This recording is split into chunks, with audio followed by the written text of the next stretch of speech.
Olá, pessoal! Estamos aqui para mais uma aula de Psicologia da Educação. Eu sou a professora Clarice, do Instituto Federal de Pedro II. Nosso tema é a Psicologia da Aprendizagem. Bom, qualquer um de nós é capaz de responder, sem pestanejar, perguntas tipo: o que você aprendeu hoje? O que você aprendeu na escola? O que você aprendeu no seu dia a dia? Então, por quê? Nós sabemos justificar muito bem nossas habilidades, como por exemplo, de ler, de escrever, de consertar alguma coisa. Nós usamos o termo aprender sem dificuldades, pois sabemos que se somos capazes de fazer algo que antes não fazíamos, é porque nós aprendemos. E para a psicologia, o conceito de aprendizagem não é tão simples assim. Há diversas possibilidades de aprendizagem, ou seja, há diversos fatores que nos levam a apresentar um comportamento que antes não apresentávamos. E que fatores poderiam ser estes?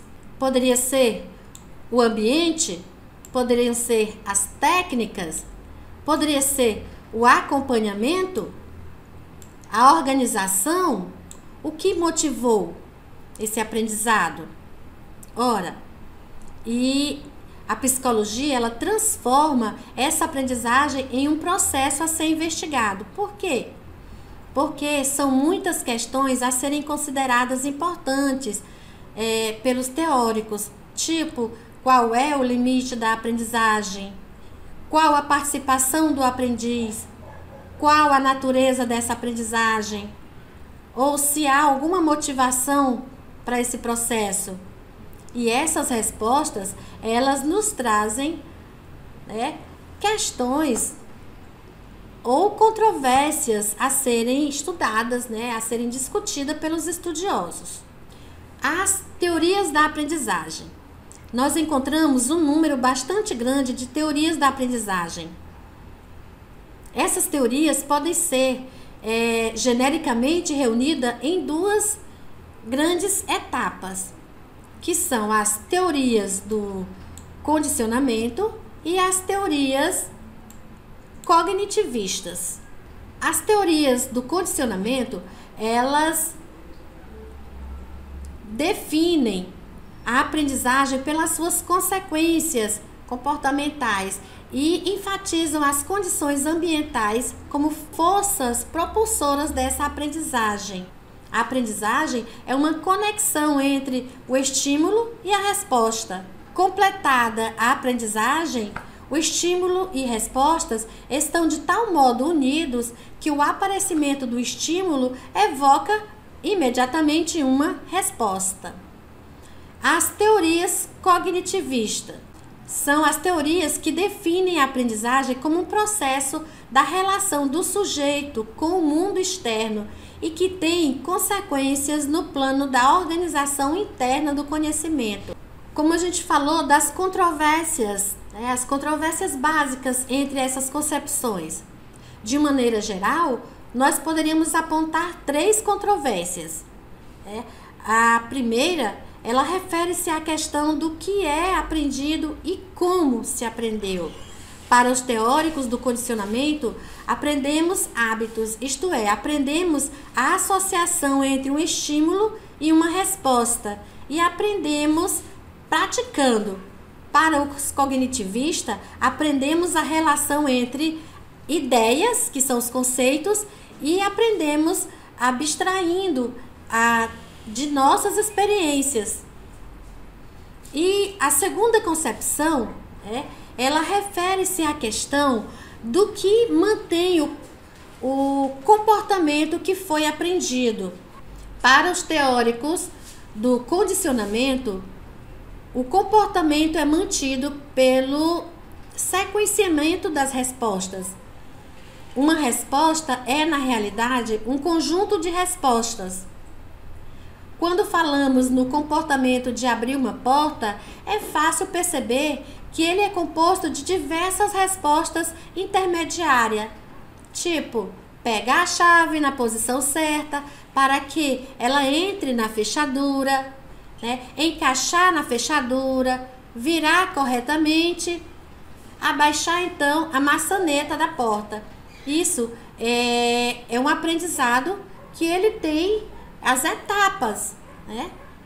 E a terceira controvérsia, ela refere-se à maneira como solucionarmos uma nova situação, problema. Quer dizer, uma transferência de aprendizado. Quando eu aprendo uma coisa na escola, eu aprendo sobre organização de livros. Quando chego em casa, eu vou colocar esse aprendizado de outra forma. Eu vou organizar meus brinquedinhos, eu vou organizar minhas coisas, minhas roupas no guarda-roupa. Então, para os teóricos do condicionamento, né, evocamos hábitos passados apropriados para um novo problema e respondemos de acordo com os elementos que o problema novo tem em comum com outros já aprendidos, quer de acordo com aspectos da nova situação que são semelhantes à situação já encontrada. Por exemplo, quando uma criança aprende a dar laço nos sapatos, ela saberá dar laço no presente, no vestido, na fita de cabelo. A teoria cognitivista da aprendizagem. Desenvolvemos alguns conceitos básicos através da teoria de Husserl. Por exemplo, a cognição. Inicialmente, vale a pena esclarecer o que é cognição. Cognição é o processo através do qual o mundo de significados tem origem. À medida que o ser humano situa-se no mundo, estabelece uma relação de significados. Ele atribui significados à realidade em que se encontra. E esses significados não são entidades estáticas, mas são pontos de partida para a atribuição de novos significados. O cognitivismo está preocupado com o processo de compreensão, transformação, armazenamento e utilização das informações no plano cognitivo. Então, a aprendizagem é o processo de organização das informações e de integração do material à estrutura cognitiva. Essa abordagem cognitivista, ela diferencia o que é a aprendizagem mecânica e a aprendizagem significativa. Como vocês estão vendo, a aprendizagem mecânica, né, ela refere-se a uma aprendizagem de novas informações com pouca ou nenhuma associação com conceitos já existentes na estrutura cognitiva, né, na sua cabeça. O conhecimento, assim adquirido, ele fica arbitrariamente atribuído na estrutura cognitiva, sem se ligar a conceitos específicos.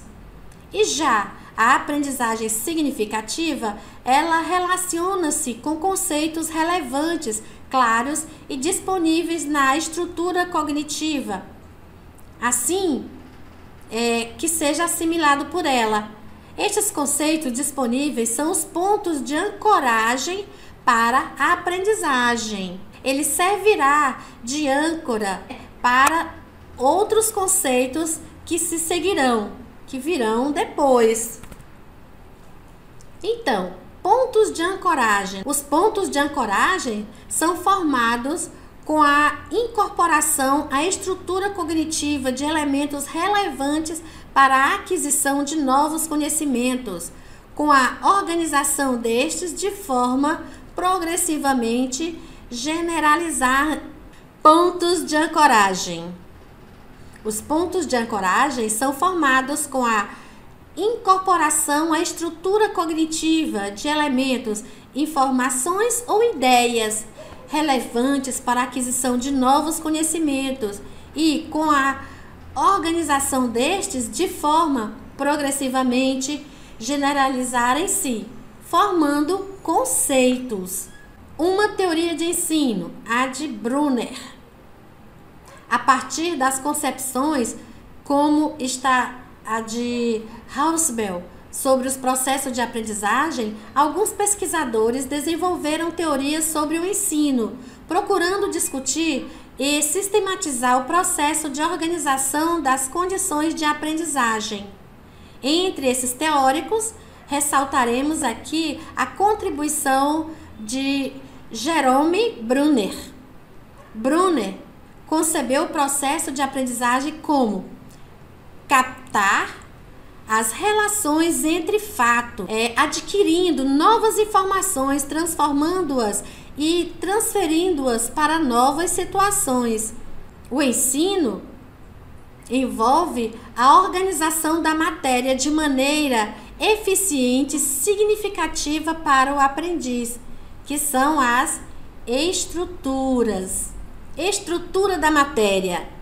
A aprendizagem, que deve ser sempre capaz de nos levar adiante, está na dependência de como domina a estrutura da matéria estudada. A natureza geral do fenômeno, as ideias mais gerais, elementares e essenciais dessa matéria.